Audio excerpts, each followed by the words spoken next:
and welcome to the Sleepy Club. This is the place where we learn while we drift gently towards sleep. Calm, thoughtful stories that carry old knowledge and soften the mind as the night deepens. Tonight, our journey leads us far back in time, beyond history, beyond memory, into the quiet, shadowed world of ancient myth. As you listen, allow your body to relax and your thoughts to slow. Let the noise of the day fade, like footsteps disappearing into the dark. These are stories once told beside firelight, stories of gods, heroes, and forces older than the sky itself. If you enjoy learning as you drift towards sleep, you're always welcome to join us again by subscribing. And if you feel like it, you can share your thoughts in the comments. Now, settle comfortably into your bed. Take a slow, deep breath in and gently let it go. Allow your eyes to close, your shoulders to soften, your thoughts to grow quiet. Leave behind the modern world for a while and drift with me into a time before cities, before kings, before the stars were named, into the timeless, dreamlike world of mythology. In the beginning, there was no Olympus, no earth, no sea, no sky. There was only chaos, and chaos was not the kind of chaos modern tongues describe. It was older than language itself. Chaos was a yawning void, a gaping nothingness without form or direction. It was not evil nor good, nor even neutral. It simply was. From that ancient nothing came the first stirrings of existence. Gaia emerged the earth vast and unshaking. Tartarus followed the abyss beneath the earth, dark and dreadful. And Eros arose, the force of love and desire, the binding power of all future creation. These were not gods as later ages would imagine them. They were elemental truths given shape. Then Nyx came, the night wrapped in a shadow so deep that even chaos recoiled. She was followed by Erebus, the darkness of the underworld, who dwelled beside her in the early silence.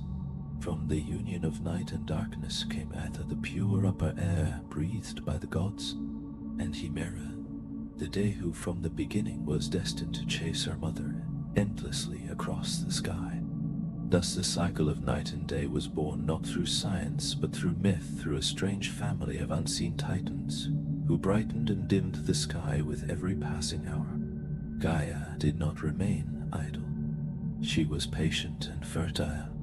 From her own body she brought forth Uranus, the sky vast and star-strewn. He was both her son and her consort. When he arched over her and stretched across the heavens, the world found its first shape, a domed sky above a broad and endless earth. Gaia birthed the mountains tall and wild, and Pontus the sea, who surged with his own will before ships or monsters ever touched his waters. Together earth and sky became the first great pair. From their union came the Titans, the first generation of mighty beings who ruled the cosmos long before Zeus and his kin. There were 12 Titans, 6 sons and 6 daughters, each vast and elemental. Oceanus, the encircling river, Totatia, Temlizikots, Gesians, Hyperion, the lord of light, Coeus, the seeker of knowledge, Creus, the bearer of constellations, Iapetus, the ancestor of mortal men, and Cronus, the youngest and most cunning. Among the daughters were Thea, the shining mother of sun and moon, Rhea, the future mother of gods, Themis, the embodiment of divine law, Mnemosyne, the memory of all things, Phoebe, the radiant one, and Tethys, the nourishing sea. But Gaia had not finished bearing children. She brought forth beings of dread and power. First came the Cyclops, Bronte-Sterops, and Arges, each with a single eye, blazing like a forged. They were the smiths of lightning, strong and fearless. Then came the Hecatoncheires, the 100-handed ones, each enormous and terrible, with 50 heads and 100 arms capable of shaking the foundations of the world. Uranus, lord of the sky, trembled before these monstrous children.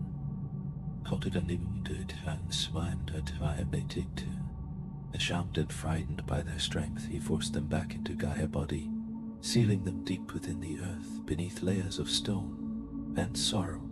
Gaia groaned beneath their weight. The earth, once nurturing, now suffering with every breath. From this pain she began to scheme, though that story waits for another night.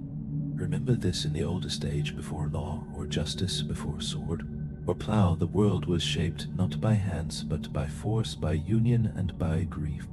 Cows birthed the first forms, but it was Gaia, the great mother, who gave them ground to stand upon. The union of Gaia and Uranus was the first marriage of the cosmos, not a marriage of altars or witnesses, but of necessity and nature. The sky pressed tightly over the earth night after night, blind to her pain and deaf to her grief. From their joining came mighty offspring, and from it grew sorrow deep and unrelenting. Uranus, proud and vast, was a fearful father who saw threat where there was strength. With cruel judgment he cast the Cyclops and the 100-handed ones back into the belly of the earth, where no light reached and no voice could echo. Gaia endured until she could no longer. From her own flesh he fashioned a great sickle of unyielding flint, jagged as truth, sharp as vengeance. She went to her Titan sons and revealed her suffering, and one by one they turned away, until only Cronus stepped forward, the youngest, the watchful, the patient. Cronus took the blade and waited in shadow. When Uranus descended, as always, Cronus struck, and the sky cried out as power was severed. The blood cast into the sea became white foam, and from that foam was born Aphrodite, radiant and serene, untouched by the violence that birthed her. From the blood that fell upon the earth came the Furies, the giants, and the Milii, guardians of ancient trees. Uranus fled into the heavens, but not before leaving a curse that echoed through time. As I was overthrown by my son, so shall he be by his own daughter. Cronus heard, and Cronus remembered. He took the throne of the cosmos, and from that moment fear walked beside him. Thus ended the reign of Uranus, and thus began the age of the Titans, while already within the womb of time another storm was quietly waiting. A time arrived when mortals, newly shaped from the breath of the world, lived in peace, free from suffering, untouched by winter or war, while the fruits of the earth ripened without labor. It was an age before kings commanded armies, before men raised walls or bent their heads in temples, when justice moved unseen among humankind, and no door was ever locked. Yet peace, as the world has always known, does not endure. In time Rhea began to bear children, and with each birth Cronus remembered his father, Curse. He did not pause or waver. The moment Rhea placed each newborn in his arms, first Hestia, then Demeter, then Hera, then Heras, and Poseidon, he opened his jaws and swallowed them whole. No cry remained, no cradle, no trace, only the knowing that they were gone, hidden within their father belly, like seeds buried in winter soil. He told Rhea it was necessary that he would not suffer the fate of Uranus, that the throne must be guarded. Rhea, though proud and strong, was powerless against him. She wept, yet her tears altered nothing.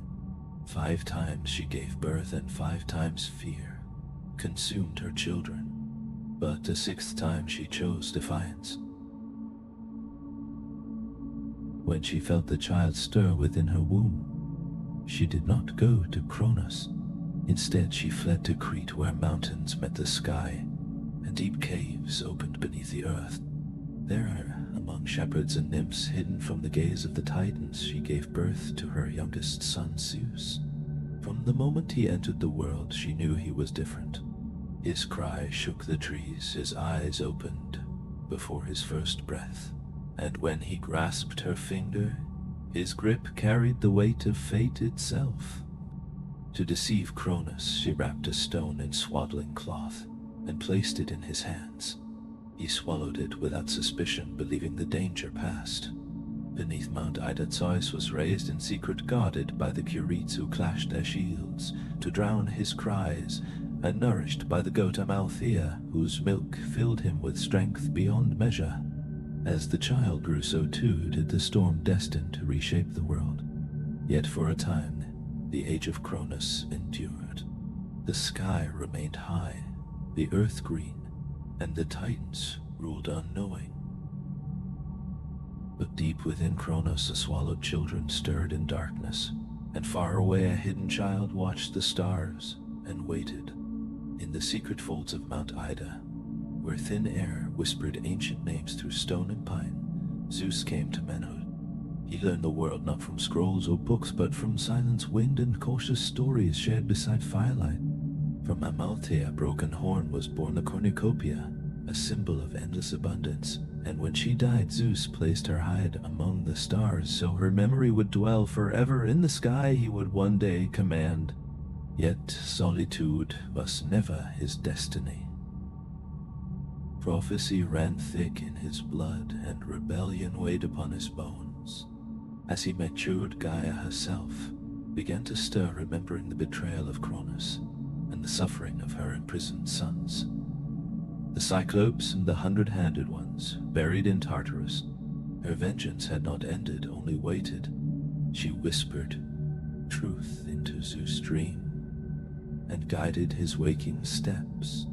She led him first to Metis, the embodiment of wisdom, whose counsel was sharp and whose loyalty bent toward the future. Together they devised a plan, knowing strength alone could not fell a king of time. Zeus returned in disguise to his father Hall, and with Metis' craft offered Cronus a potion mixed with wine, thick and bittersweet. The drink churned within the Titan, and at last, with a groan, he disgorged the children he had swallowed long ago. They emerged not as infants, but full-grown, radiant, and powerful, reborn into a world poised for war. Hestia came first, then Demeter, then regal Hera, then Hades, lord of the dead, and Poseidon, master of the deep. For the first time, the siblings stood together, united, and remembered the darkness they had endured.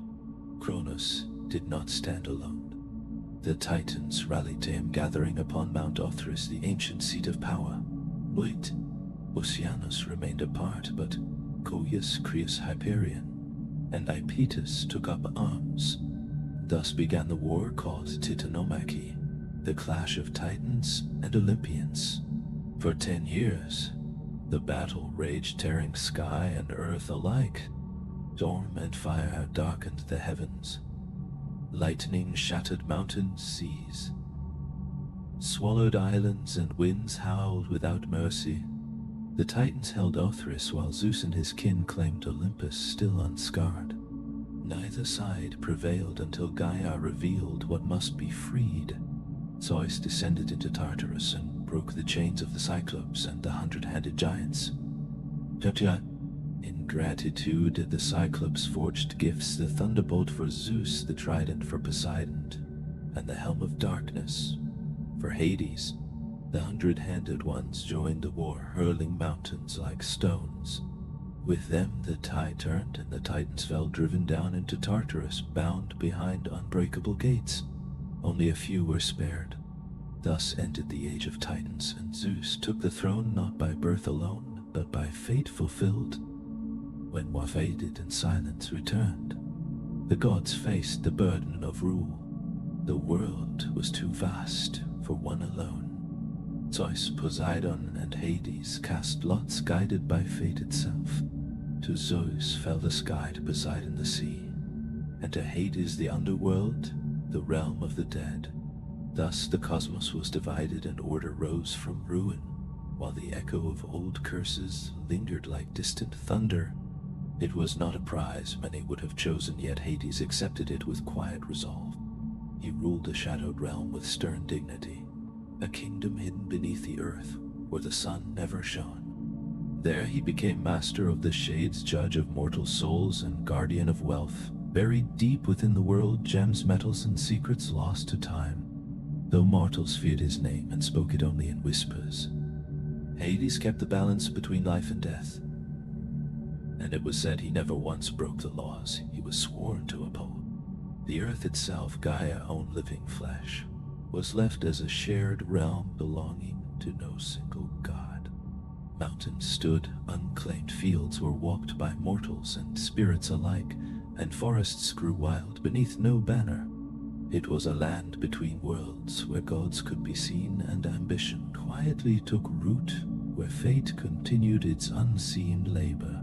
Thus the world was ordered sky-sea, and the three brothers, now kings in their own realms, swore never to war among themselves, lest the world break anew. All they built their thrones, gathered followers, and from the heights of Olympus Zeus called the gods to council.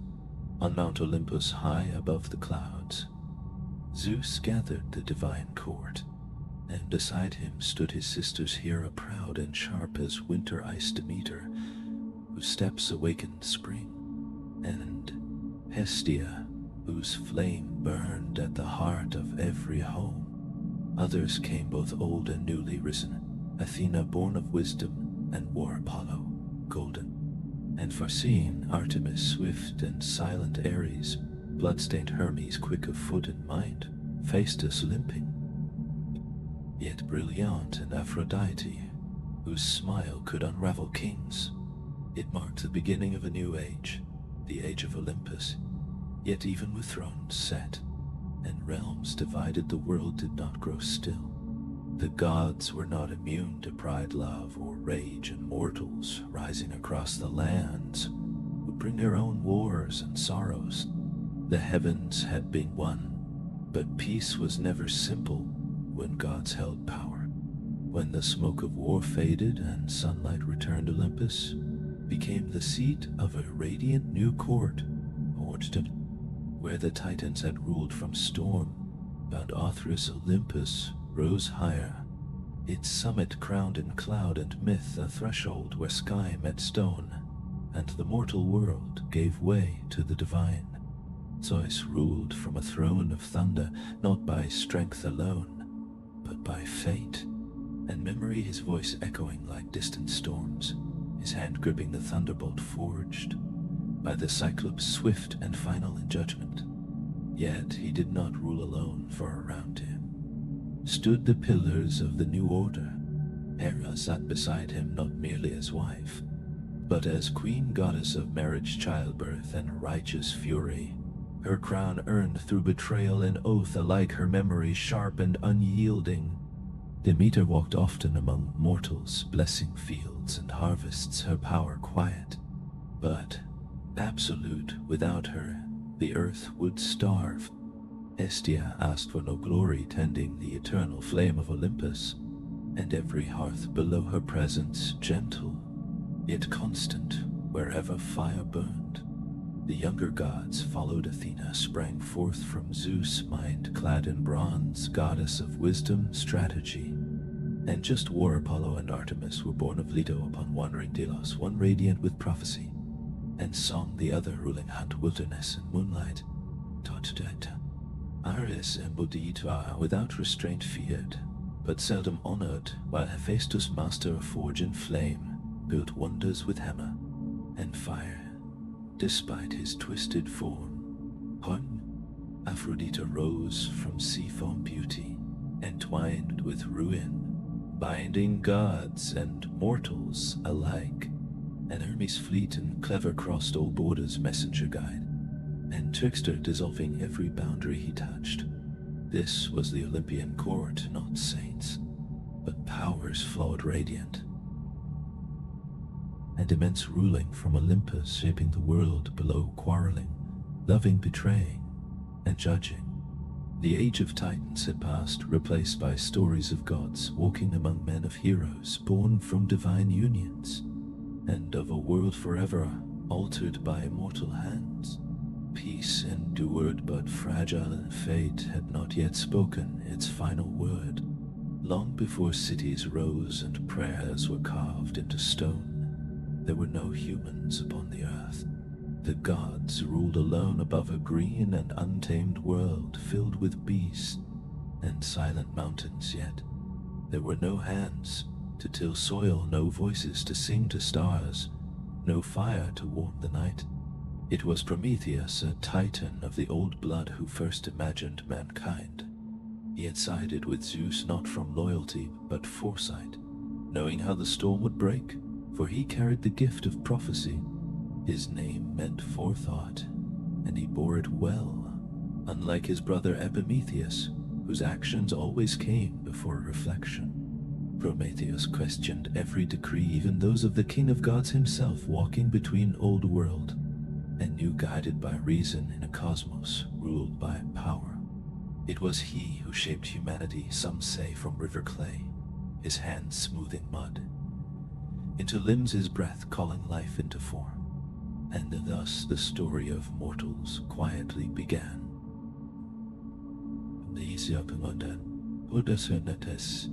Others said that Prometheus shaped them in the likeness of the gods themselves, upright, thoughtful, and touched by the spark of invention.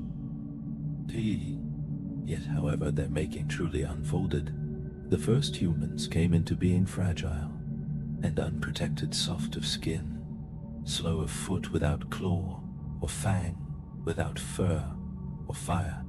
They stood naked beneath the open sky, shivering through winter nights, helpless before the beasts that roamed the world. Prometheus looked upon them and felt pity settle deep within him. He climbed to Olympus and pleaded that mankind be given a gift, something to help them endure, something to lift them above the animals. Zeus refused.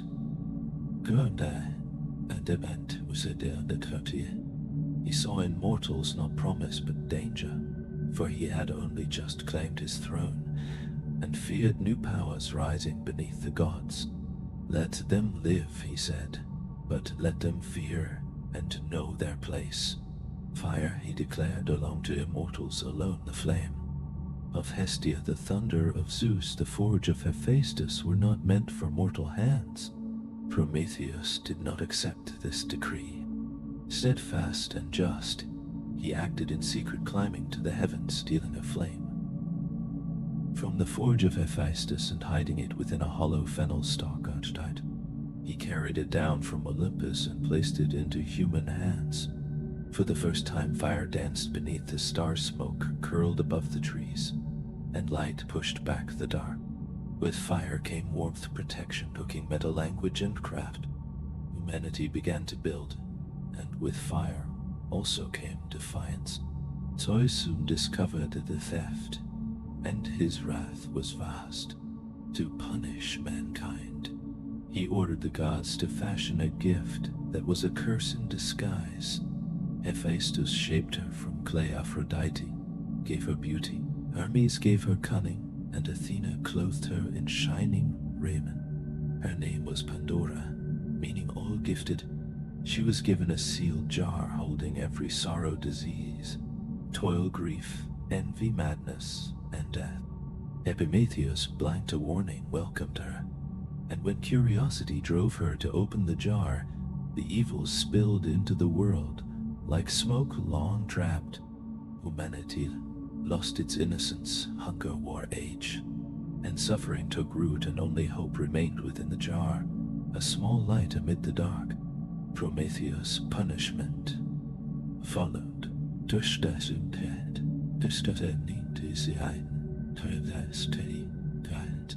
Zeus ordered him chained to a mountain at the edge of the world, bound in unbreakable chains. Each day, an eagle descended to devour his liver, and each night it grew whole again. Immortal, he endured the torment across ages and kingdoms. Aturasht, Katunananshi, Paturiasiai, Alobzekerhold. Yet Prometheus did not repent, for he carried a secret, a truth Zeus feared that one day the king of gods would fall by his own offspring.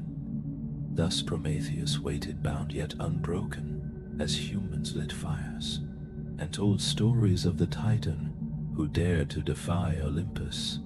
Though the gods ruled from above, it was mortals who filled the earth with beauty and sorrow. Poets later looked back and saw not one mankind, but many shaped by divine favor and wrath.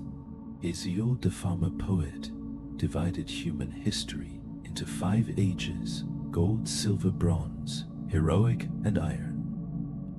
The Golden Age came first, during the reign of Cronus, before war or iron touched the world. Humans lived without pain or toil. The earth gave freely, and death came like sleep. Their spirits became gentle guardians, wandering the world in peace. But the Golden Age passed, and the Silver Age followed, where men lived long but lacked wisdom, and refused to honor the gods. Zeus destroyed them, and their spirits faded forgotten. The Bronze Age rose next, born of ash trees, men of war, whose lives were forged in battle. They left no poems or cities, only blood and broken weapons, and sank into Hades unmourned. Then, briefly, the Heroic Age flared, a time of demigods: Perseus, Heracles, Achilles, Odysseus, whose deeds filled songs and memory. Some found peace in the Isles of the Blessed, and their light endured even after the age ended. Last came the Iron Age, the age of toil and sorrow, where bonds break easily, justice turns away, and men labor beneath fear and greed.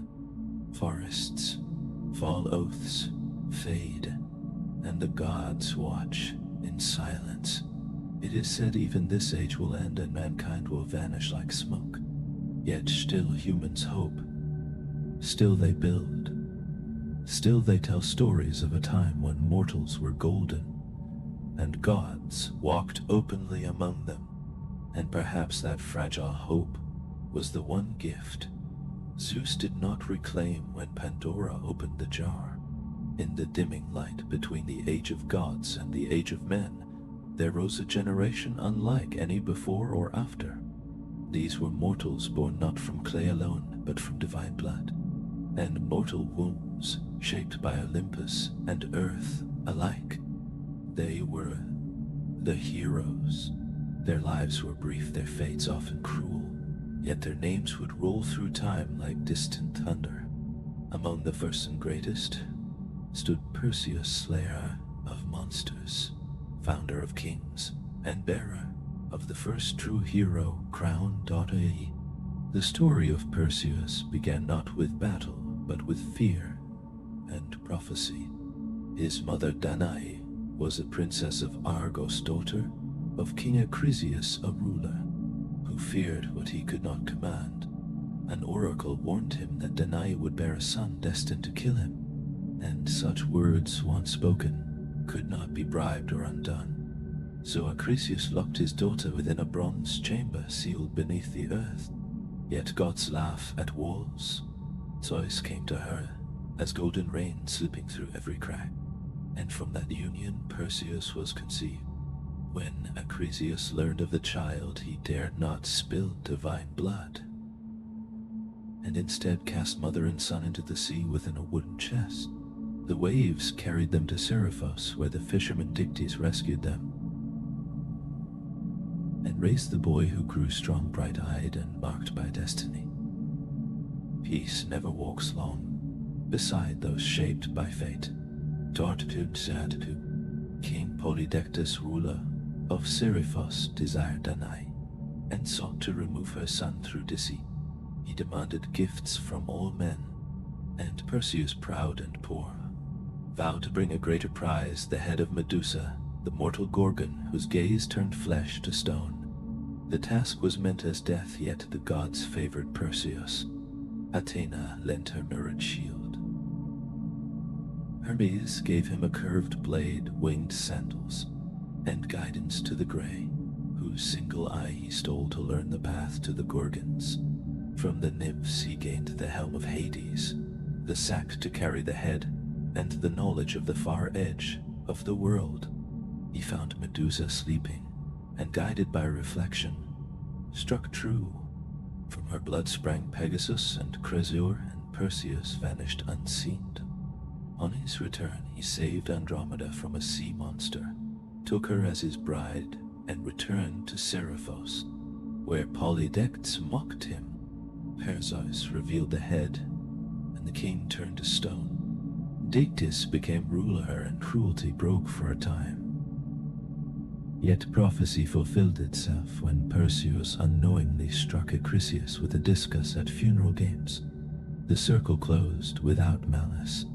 Perseus lived honored, and from his line would come Heracles. If Perseus was the first great hero, Heracles was the mightiest. Born of Zeus and Alcmene, his strength was divine, yet his life soaked in suffering. Hera sent serpents to kill him in his cradle, and he crushed them with ease. As a man, he trained in noble arts, yet wildness burned within him. He married Megara and found peace briefly, until Hera returned with vengeance. In a storm of divine wrath, Hera clouded the mind of Heracles, and madness poured through him like fire through dry grass. Raging through his own halls, he struck down his wife and children with the same hands that had once protected them. When the madness lifted and clarity returned, he stood amid blood and ruin, and his cries rose to Olympus unanswered. Seeking atonement, he went to the oracle of Delphi, and the Pythia, speaking in riddles, decreed that he must serve Eurystheus, king of Tyrants, his cousin, weaker in body, yet stronger in faith. Only through obedience, suffering, and humiliation could redemption be earned.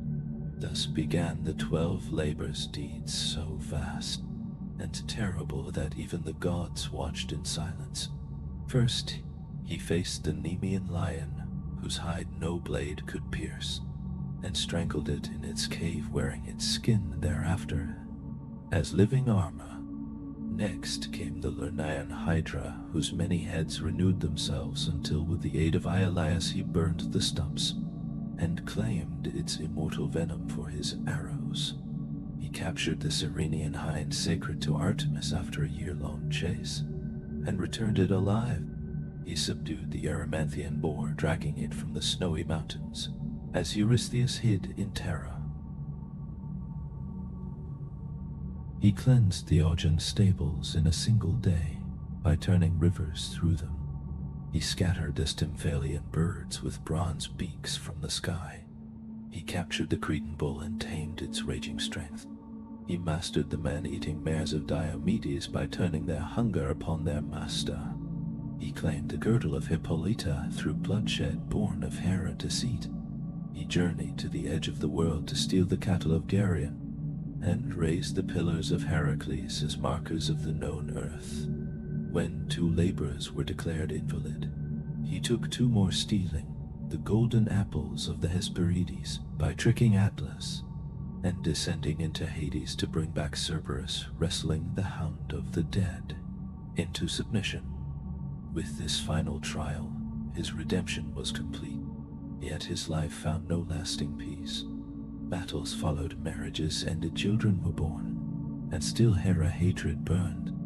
At last the poisoned blood of the centaur Nessus soaked into a tunic gifted by Deianira, and fire consumed him from within. Heracles built his own pyre, and when Philoctetes lit it, the flames carried the hero beyond death. Zeus raised him to Olympus, granted him immortality, and gave him Hebe's wife. Thus the greatest hero became a god, and his labors became the measure by which all heroism would be judged. If Heracles was the mightiest of heroes, Theseus was the most human.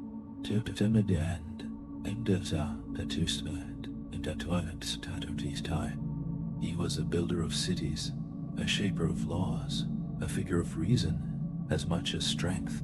Born of Aegeus, king of Athens, and Poseidon, god of the sea, he carried mortal and divine blood alike.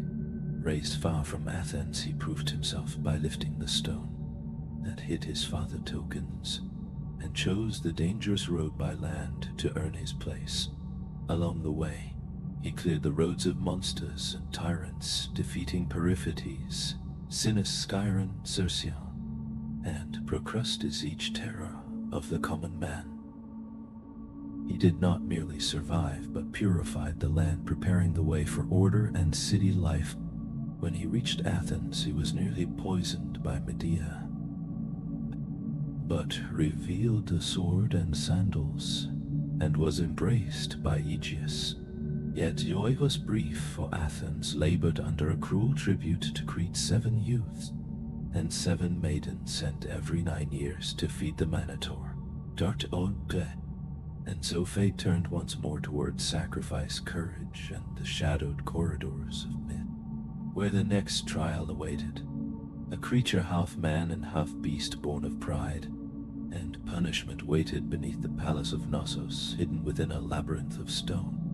The Minotaur was the living consequence of King Minos' defiance, for when Poseidon sent a sacred bull from the sea, Minos was meant to sacrifice it, but instead claimed it as his own. In answer, the gods cursed his wife Pasiphae with a love both unnatural and ruinous, and from that union came a Styrian, horned, violent, and shamed.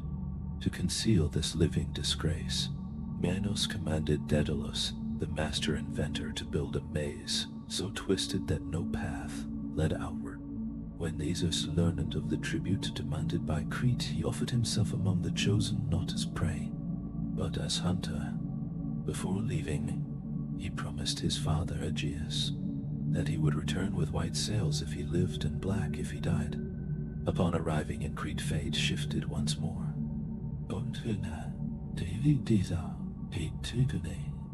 Tested once more. Ariadne, daughter of Minos, saw Theseus and loved him.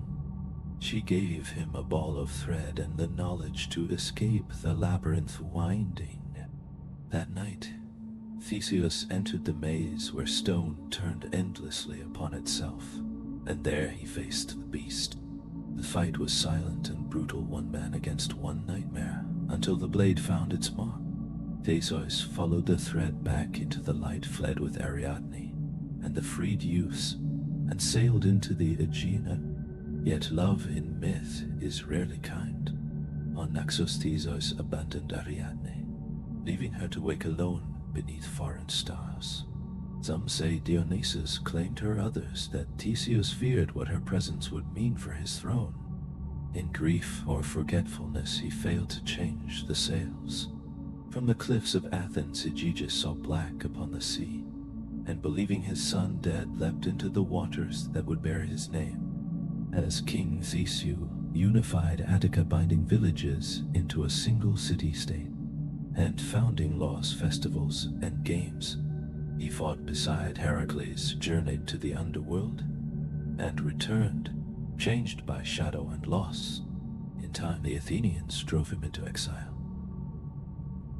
And on Skyros, he was betrayed and cast from a cliff touch.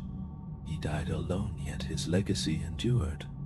Where Heracles embodied strength, Theseus became the spirit of the city of law and of people bound by purpose.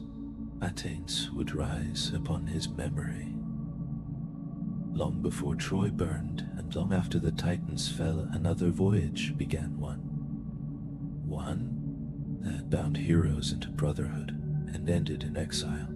Jason, prince of Iolcus, was born to a throne, stolen by his uncle Peleus, who feared the child of prophecy.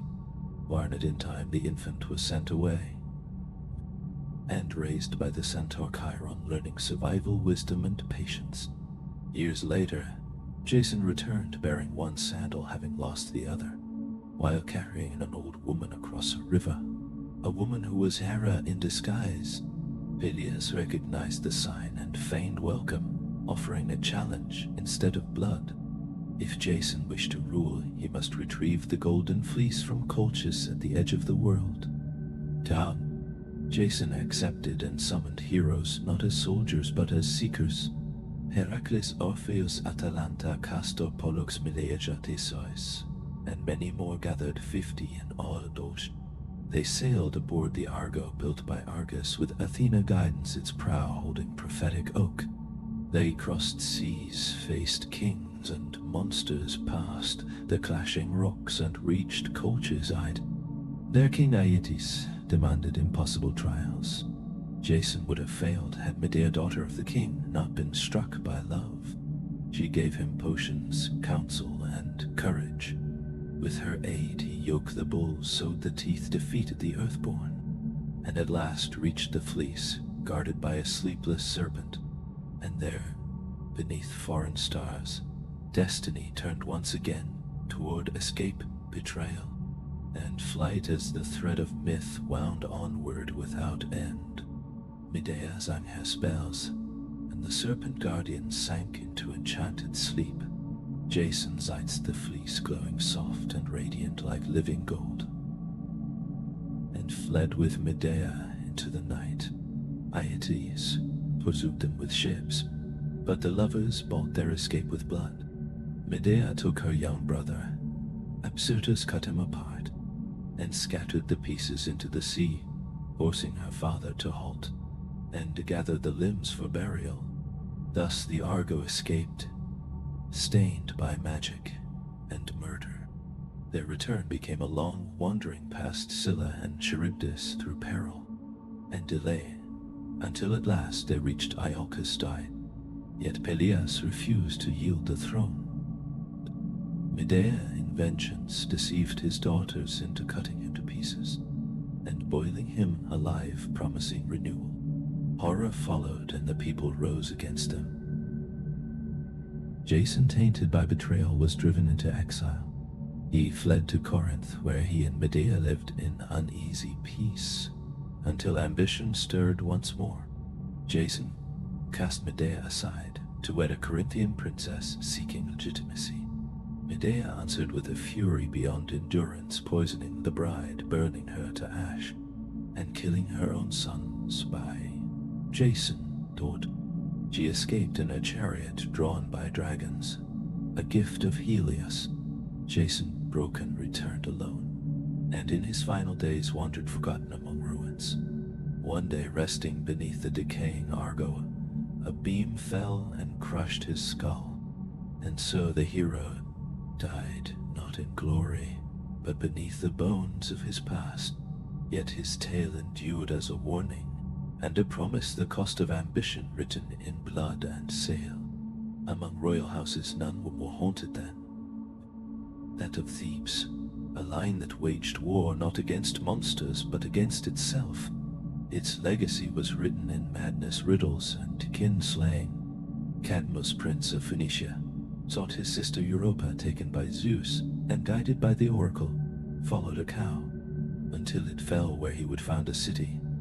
When his companions were slain by a serpent sacred to Ares, Cadmus killed the beast and sowed its teeth into the earth. Armed warriors rose and fell, until 5 remained the ancestors of Theban nobility. For killing the serpent, Cadmus served Ares and married Harmonia, receiving a cursed necklace that doomed all who wore it. His daughters met terrible fates, and through generations, the curse deepened. Laius, king of Thebes, received an oracle that his son would kill him and marry his wife, Dot D. The child was born his ankles pierced, and he was abandoned yet spared and raised in Corinth as Oedipus Dot. When he sought the truth, the oracle spoke the same doom, and fleeing he ran straight into fate. At a crossroads, he killed a stranger who was his father. He solved the riddle of the Sphinx, saved Thebes, and married Jocasta, his mother. Diana.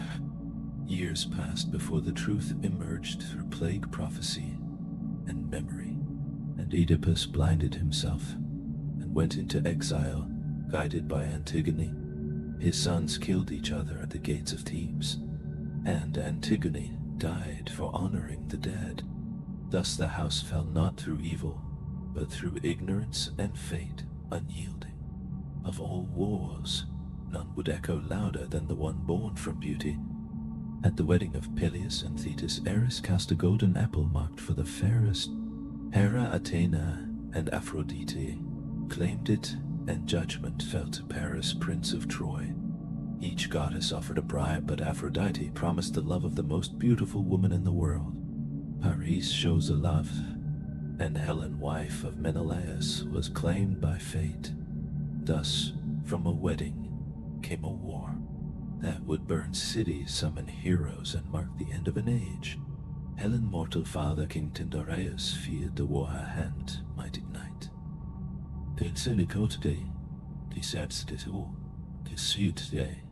The war her hand might ignite.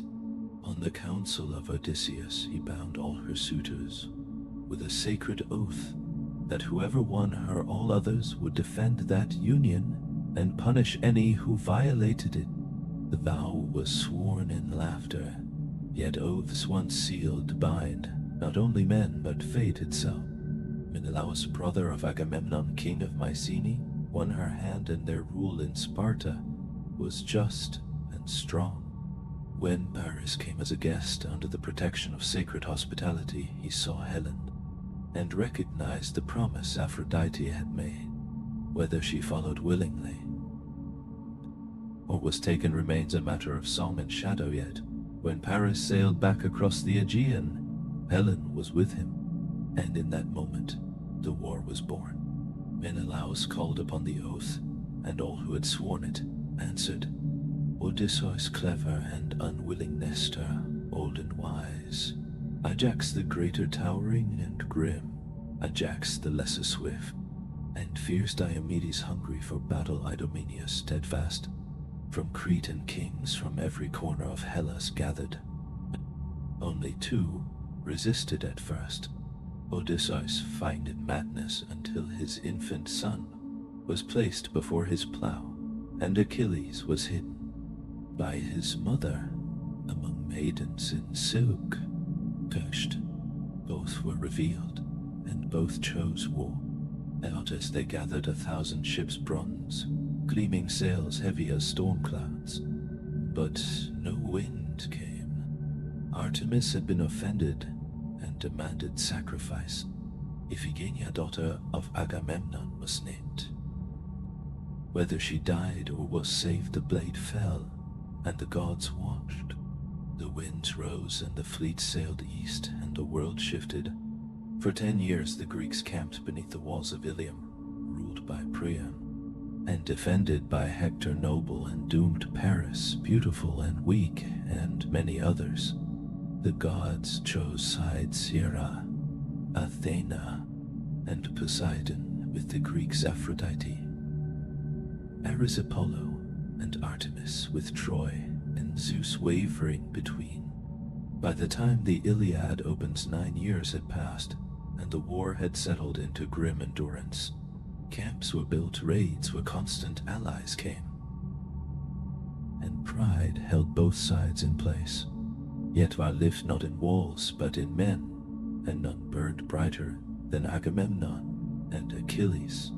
A quarrel rose over captives, Chryses taken by Agamemnon, and Briseis by Achilles. When Chryses' father prayed Apollo sent plague, Conta, and Agamemnon was forced to return her, then seized Briseis in insult.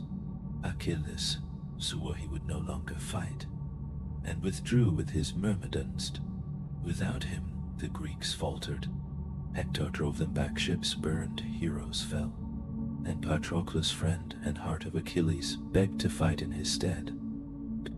Wearing Achilles' armor, he drove the Trojans back, but fell to Hector at the gates. Achilles' grief became fury.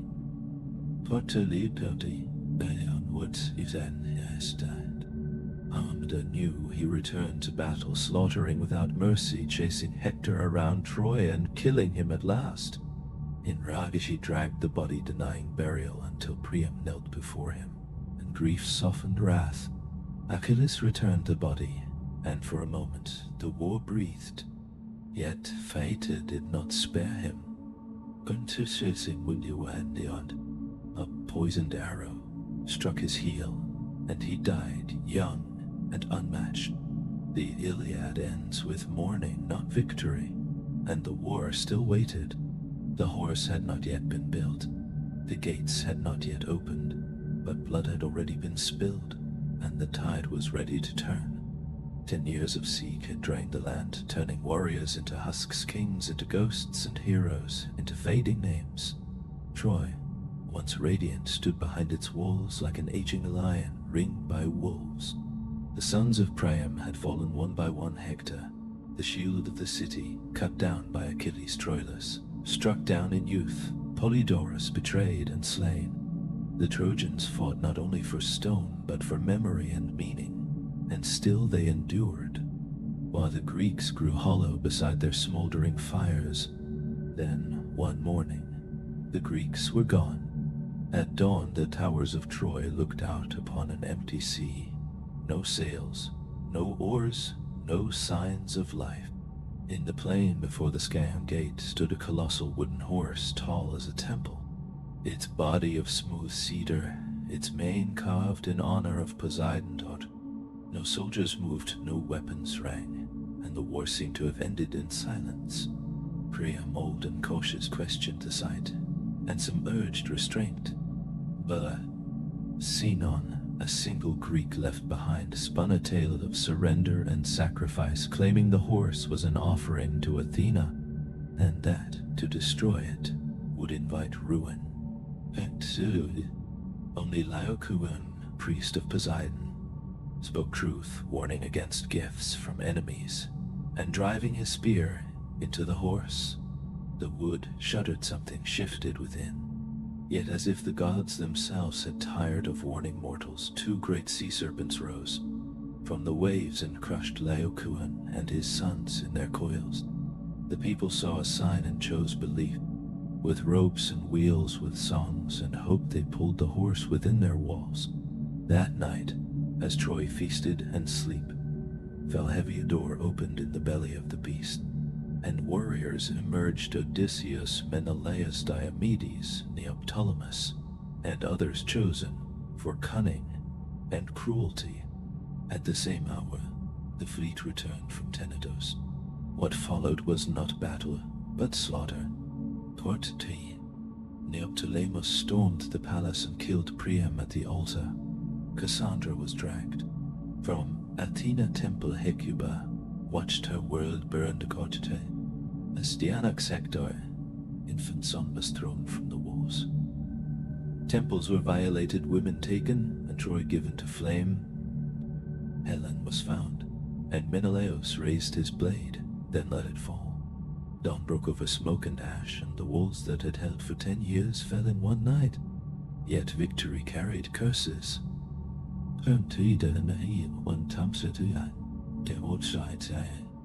Ajax the Lesser, drowned at sea. Agamemnon was murdered in his bath. Cassandra died. Unhaired Menelaus returned. Changed Diomedes, and Nestor faded into exile. Odysseus, cursed by Poseidon, would wander for 10 more years, his journey becoming legend. Only Aeneas escaped, carrying his father and leading his son, guided westward toward a destiny yet unnamed. From his blood Rome would rise. The fall of Troy ended the heroic age, a world where men feasted with gods and glory outweighed peace. The horse of fire, the mourning women, were the final notes of a song begun with an apple and ended in ruin. For those who survived, the journey home proved more perilous than war. The gods turned against the victors, scattering them across seas and storms. Agamemnon returned, first bringing Cassandra and the shadow of old crimes. Clytemnestra, who had not forgotten Iphigenia, took a lover and plotted murder. The king died in his own house, and Cassandra with him. Vengeance followed when Orestes returned and killed his mother, haunted by the Furies. until justice found a new formed archedeity. Menelaus and Helen wandered to Egypt and back their rule, marked by silence and shadow. But it was Odysseus whose path would stretch longest. After Troy, he sailed into a decade of loss and endurance, caught between the anger of Poseidon and the slow turning of fate. He was no innocent, for he had shaped the horse and the fall of the city, and the gods remembered, and so his story turned away from walls and armies toward dark seas, strange islands, and trials of the soul where wit would matter more than strength, and survival would become its own kind of heroism. Poseidon, above all others, had mocked Odysseus for punishment. His ship was flung from island to island, each stranger than the last. He blinded Polyphemus, the Cyclops son of Poseidon, and escaped by calling himself Nobody. He lingered with Circe, the sorceress who turned his men into swine, and with Calypso, the sea nymph who held him as a lover for 7 long years. He traveled to the edge of the underworld, spoke with the dead, and listened to the sirens while bound to the mast as his crew sailed with ears sealed in wax. He passed between Scylla and Charybdis, lost every companion to storm and folly, and finally washed ashore alone upon the land of the Phaeacians, who, moved by his tale, granted him a ship and safe passage. He returned at last to Ithaca in rags, and silenced his beard, untrimmed his eyes hardened by loss. In his absence, suitors had overrun his hall, devouring his wealth, and pressing his faithful wife, Penelope, who delayed them by weaving and unweaving the same shroud by firelight. Odysseus, with the aid of his son Telemachus, his loyal swineherd and the bow only he could bend, slaughtered the suitors where they stood, and blood filled the great hall. Peace returned, but only briefly, for the cycle of violence never truly sleeps. Many heroes fared worse. Ajax the Lesser was destroyed by Athena for his crimes. Diomedes returned to betrayal and exile, wandering west to found cities swallowed by legend. Philoctetes, bearer of Heracles' bow, found no rest at home. Neoptolemus, son of Achilles, was cut down at Delphi before Apollo altar, perhaps as payment for Troy blood Dothoity. The war had promised glory, but delivered ash. Those who survived returned to broken houses, hostile gods, and songs that no longer matched the truth. In the end, there were no victors, only survivors. Before Troy rose, and before heroes lifted shields, there flowed a deeper current, older than man, and older than war, the rule of the gods. Their stories underwove all mortal tales. Before Olympus there was chaos, and from chaos came Gaia, Uranus, Cronus, and the violent birth of divine order. The age of Titans ended in fire and thunder, when Zeus, youngest of Cronus' children, rose, freed his siblings, and cast the Titans into Tartarus. In their place stood the Olympians, 12 in number, though their seats shifted with time: Zeus, Hera, Poseidon, Demeter, Hestia, Athena, Apollo, Artemis, Ares, Aphrodite, Hephaestus, and Hermes stood. Upon Mount Olympus they forged a new order, not gentler, but sharper, more intricate, and deeply entwined with mortal fate. Zeus ruled from a golden throne, Thunderbolt close at hand, his authority resting on strength, alliance, and memory of war. He divided the world's sky, sea, and underworld among himself and his brothers, holding earth in uneasy balance. Hera, his sister and queen, governed marriage and birth, her fury born of Zeus' endless betrayals. From his many unions came heroes and kings: Heracles, Perseus, Helen, Minos, and countless others, and Hera answered with cold, relentless vengeance. Athena sprang from Zeus' skull, armored and whole, goddess of wisdom and just war, favoring cunning over force, and guiding cities like Athens toward law and reason. Apollo and Artemis, twins of Leto, brought light and shadow prophecy, plague, music, hunt, and wilderness. Demeter ruled harvest and grief, and from her loss of Persephone the seasons were born. Aphrodite rose from sea foam, stirring love, and ruin alike bound to Hephaestus, yet entwined with Ares, embodying passion and conflict. Hermes, swift and smiling, crossed every boundary, messenger, thief, and guide of soul. Hestia, quiet and constant, guarded every hearth, asking little and granting peace.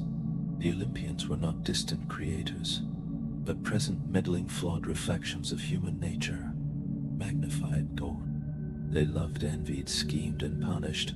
Cities rose in their names, fires burned in their honor, and oracles spoke their will. Yet their power was never absolute. They were bound by oaths, tricked by mortals, and haunted by time. Even Zeus feared a child who might rise against him, and so Thetis was wed to a mortal, and Achilles, born to die young. In this the gods mirrored men, clinging to power, fearing loss, guarding order. For a time they ruled, and their names filled temples, songs, shields, and coins, and through them through heroes and wars, and wandering seas. The ancient world learned to speak in myth, where every ending opens into another beginning. The age of heroes had passed, yet the gods still held dominion over the world of men, and even so from distant lands and whispered prophecies came the faintest tremor of change. New gods stirred beyond the horizon, and though temples still rose and smoke still curled from altars, Olympus could already feel the air shifting. The Olympians were mighty, but they were not unchallenged, and even as Zeus' thunder ruled the sky, and Athena lit the minds of city-states, darker divinities walked the earth, gods of wine, madness, death, rebirth, and secrets spoken only, groves and torchlit caves. Chief among them was Dionysus, the last to claim a throne on Olympus, and the only god who truly stood between the ordered and the wild. His birth alone defied all measure, for he was born of Zeus and Semele, a mortal princess of Thebes, and when Hera tricked Semele to demanding Zeus reveal his true form, she was consumed by divine fire. Yet Zeus plucked the unborn child from her ashes and sewed him into his own thigh, and months later, Dionysus was born again, twice born. They called him, and from that moment his path diverged from all others.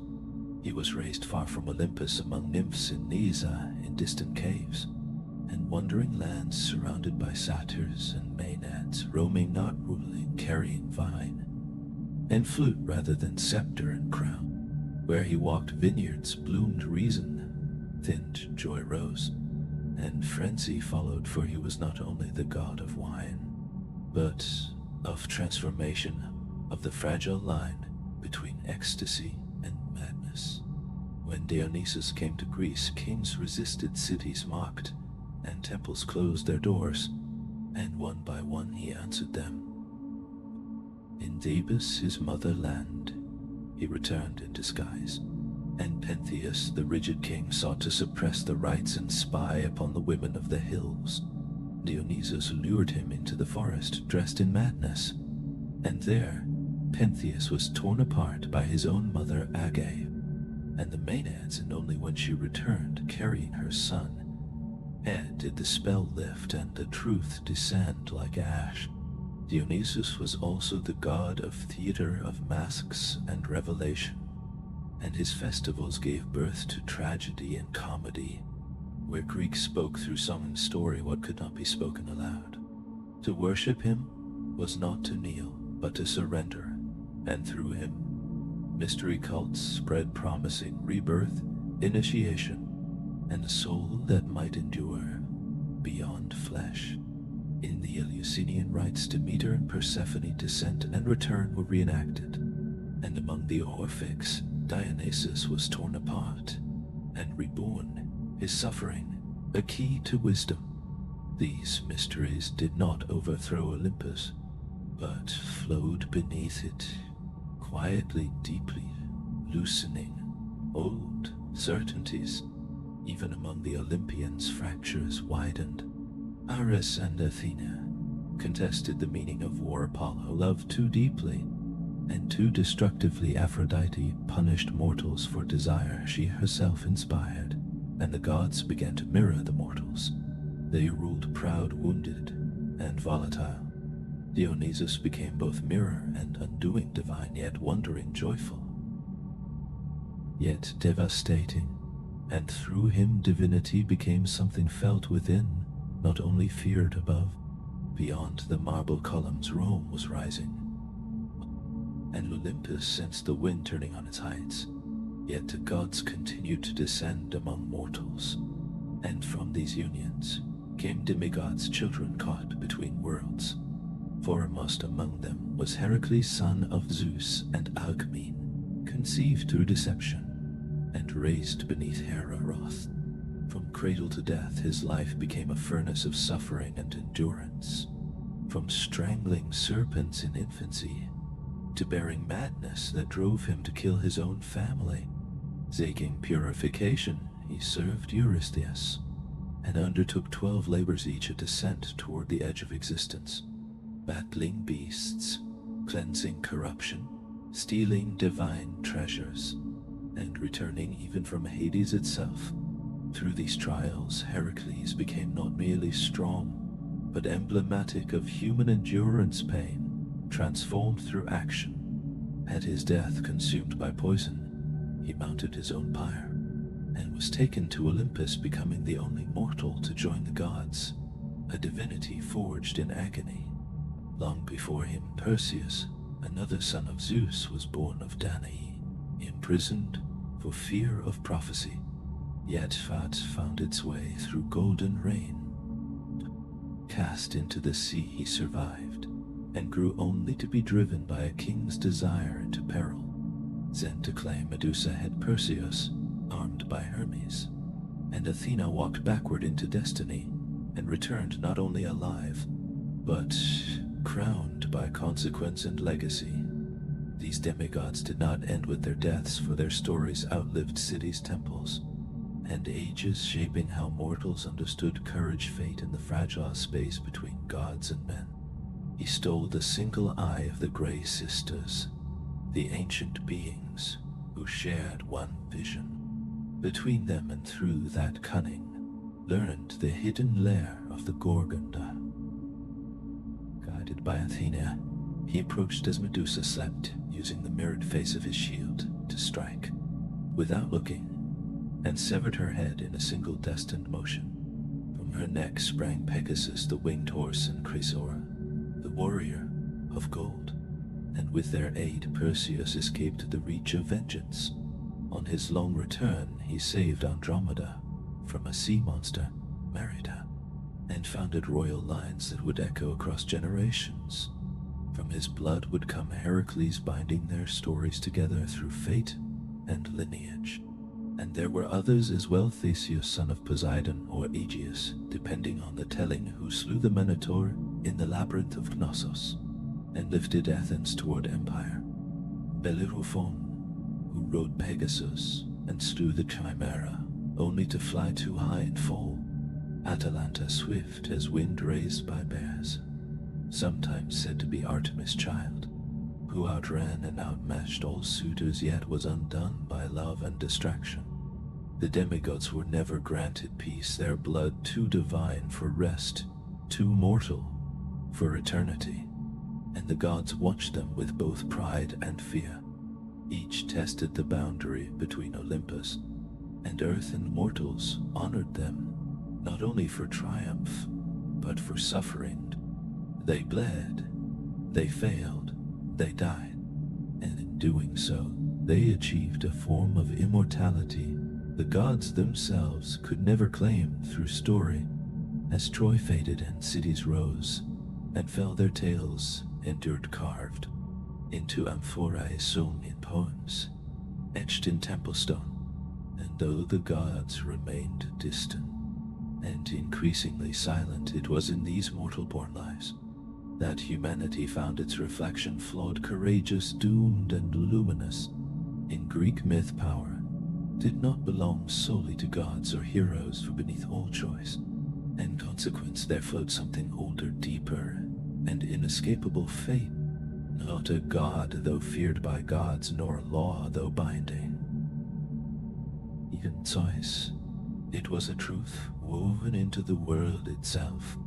The Greeks called it Moira, and sometimes gave it faces, three sisters, who spun, measured, and cut the thread of every life. Clotho spun the thread, Lachesis measured its length, and Atropos, unturning, cut it when the moment came. Even Zeus could not stop her hand. If fate ruled all then, what hope had mortals? The answer lay not in escape, but in understanding through signs, omens, and oracles. To know the future was not to change it, but to prepare the soul. At Delphi, Apollo spoke through the Pythia, seated above a chasm, breathing vapors, and uttering riddles that shaped kingdoms and wars. Her words never spoke plainly, and prophecy cut both ways. Cruces crossed a river, and destroyed an empire his own. Oedipus fled his fate, and ran directly into it. It was not prophecy that doomed men, but misreading. Other oracles whispered to Dodona, where oak leaves carried Zeus' voice Delos, where Apollo was born Ammon in distant Libya, and countless shrines, where dreams, birds, flames, and entrails spoke the unknowable. Before battles, before voyages, before births and marriages, signs were read, and heeded, for to ignore them invited ruin. Zeus, like Calchas and Tiresias, held power equal to kings. Tiresias blind, and long lived bearing wisdom that was often a curse. Omens were not superstition, but acknowledgement that mortals were never fully in control. Strength, blood, and virtue could not halt the turning wheel. Prophecy was not power, but awareness, and awareness too late often became tragedy. Still mortals sought it, climbing paths, bringing offerings, asking questions in trembling voices, for even if the storm could not be stopped, it could be faced. In this tension, the Greeks found meaning, dignity, not in victory over fate, but in meeting it with open eyes. Hector fought knowing he would die. Achilles sailed knowing he would not return. Oedipus sought truth and was destroyed by it, and still the Pythia breathed smoke and spoke riddles to a world already decided. To the Greeks, death was not an ending, but a passage toward. Beyond breath lay Hades, the realm beneath the earth ruled by the god, whose name was rarely spoken. They called him Pluton, the wealthy one, for all riches and all dead came from below. The underworld was shaped by memory, and myth crossed by 5 rivers, Styx of oaths, Acheron of sorrow, Phlegethon of fire, Cocytus of lamentation, and Lethe of forgetting. Souls arrived as shades, breathless, voiceless, and crossed with Charon the ferryman. If they bore a coin, those without burial wandered the shores for years, whispering in grief. Cerberus guarded the gate, and beyond stretched the grey fields of asphodel, where most drifted in dim forgetting. Yet not all fates were equal and deeper. Still lay realms of punishment and reward waiting in silence beneath the earth. The underworld was not without judgment, for within its depths stood 3 ancient judges, Minos, Rhadamanthys, and Aeacus, who weighed every soul with impartial gaze. Those found truly wicked were cast into Tartarus, a chasm of torment deeper than even the prison of the Titans, where oath-breakers, murderers, and traitors endured punishments shaped to mirror their crimes. Sisyphus rolled his stone without rest. Tantalus thirsted forever beside unreachable water. and Ixion spun endlessly upon his burning wheel. But too, a rare few deemed worthy passed instead to the Elysian fields, a realm of gentle winds, green meadows, and eternal spring, where heroes might dwell in comfort, their memories intact, and their deeds honored. Rarer still were those who chose rebirth, passing through the river, Letha to forget all that had been, beginning life anew of the earth. In later mystery faiths, a soul might even hope to escape the wheel entirely, and rise among the stars, yet such destinies were uncertain and few. At the heart of this realm stood Hades, stern, unmoving, and silent, a king without vanity. He sought no worship, asked no love, and meddled not in mortal affairs. He ruled because ruling was his nature, and his realm did not change, for he preferred it so. He was not evil, as later ages would imagine, but absolute indifferent, the still shadow cast by Zeus' storm and Poseidon tide. At his side stood Persephone, queen of the underworld, whose story more than any other reveals the Greek understanding of death as both loss and return. Persephone, daughter of Demeter, was taken in spring as the earth opened, and Hades rose in his chariot carrying her below. Demeter in grief withdrew her gifts, and the world withered fields. Failed rivers shrank, and famine spread. Only when Zeus sent Hermes to retrieve the maiden was balance restored. Yet because Persephone had eaten the pomegranate seeds, she was bound to the underworld.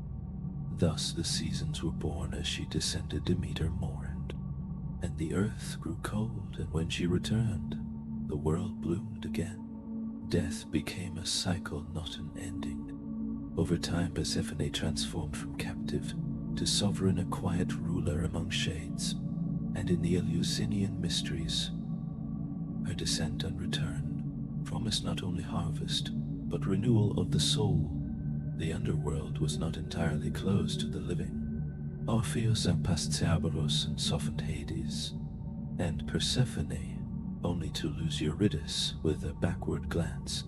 Heracles brought Cerberus to the surface. Odysseus, guided by Circe, summoned the dead, and heard from Achilles that glory meant nothing beyond life. Better to be a slave among the living than a king among shades, he said.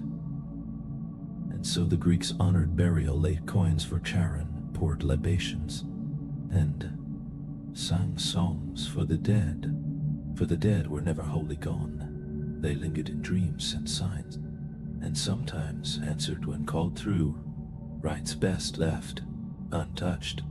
The underworld was not heaven or hell, but memory, justice, and silence, a passage rather than a punishment. Even gods do not remain forever in power. There comes a time when divinity grows quiet, and thrones built in thunder soften under time. Pertiduni, for the Olympians that retreat came not through war, but through Rome, and a changing world. The Romans adopted the Greek gods, reshaped them, and renamed them. Zeus became Jupiter, Hera became Juno, Poseidon, Neptune. Olympus was folded into empire, order, hierarchy, and law. The wild Dionysus softened into Bacchus, Athena into Minerva, and the gods grew symbolic, distant, civic. In poetry they lived on, in Ovid, graceful and ironic, and in Virgil, where gods guided destiny rather than passion. Yet something had shifted, for the gods no longer strode battlefields, they became ideas rather than presences. As empire widened, new gods arrived: Mithras from stone, Isis from Egypt, and from Judea a single unseen god, who rejected images and rivals. Philosophy too eroded myth.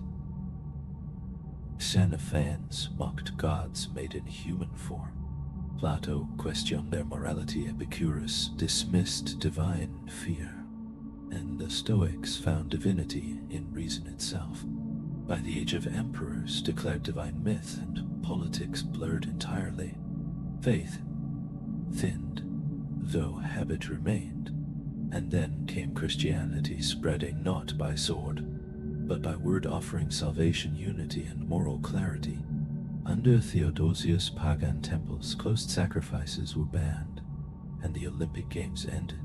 There was no final war, no thunderbolt hurled in defiance. The Olympians simply faded.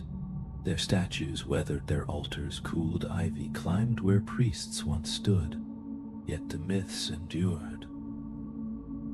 They lived on as story, rather than worship, as poetry, rather than prayer.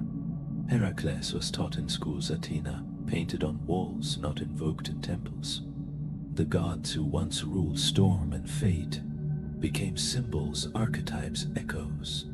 They returned in art, philosophy, and imagination, shaping how the world thought about love, war, wisdom, pride, and loss. The Greeks had given their gods human faces, and in doing so had given them a different kind of immortality. The temples fell, the oracles fell silent, but the stories of Olympus did not die.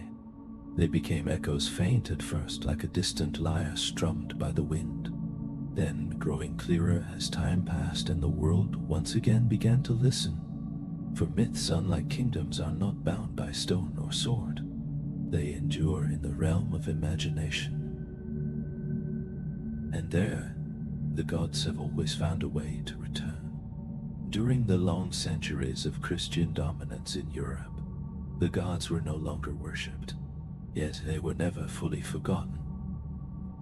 Monks and scholars copied ancient texts, sometimes reluctantly preserving Homer and Hesiod, Euripides and Sophocles, even as they condemned the beliefs these works once sustained. The old stories survived, not in temples, but in libraries hidden, between sermons and treatises, waiting in silence. Then came the Renaissance, that great turning of the wheel, when Europe looked backward in order to move forward, in the courts of Florence, in the chapels of Rome, and in the minds of thinkers like Petrarch and Erasmus. The gods rose again, not as deities, but as symbols of human nature. Painters wrapped Aphrodite in seashells, and light sculptors gave Apollo his bow and grace, and poets once more invoked the muse. Myth was reborn in marble and canvas rather than altar and incense. The gods no longer ruled the sky, but they reigned in art. In the age of enlightenment, reason challenged superstition. Yet the myths endured, studied, translated, and interpreted anew. To some they were allegories, to others mirrors of the soul. Romanticism followed, and with it a return to emotion, tragedy, and the sublime. Writers turned again to Oedipus and Antigone, to Orpheus and Eurydice, and found in them the same enduring questions of fate, love, and what it means to be human. In the modern age, myth escaped the academy and moved freely through literature, cinema, psychology, and popular culture. Carl Jung saw the gods as archetypes within the human mind, eternally resurfacing. James Joyce wove them into city streets, and modern storytellers reshaped them for new generations. The forms changed, but the stories remained. Odysseus still wandered Heracles, still labored Persephone, still rose each spring. Myth lived on, translated from age to age into new languages and new dreams, because myth is not fixed, but living memory, shaped by those who carry it. What the Greeks gave the world was not only gods, but a way to understand life, death, beauty, choice, and loss. Their gods were flawed, and through those flaws they reflected human possibility and fear. Even now, in a world shaped by science and silence, the myths still whisper. They move through stories of chosen heroes, through fallen kings, through the turning of the seasons. The names change, but the truths endure. The gods have left Olympus, but they have never truly left us. They walk quietly now, in book songs, dreams, and memory, in every tale that reaches beyond the mortal veil. They are not dead. They have simply moved, and now the story rests. The winds on Mount Olympus are cold. The torches at Delphi are ash, but the myths remain. Good night.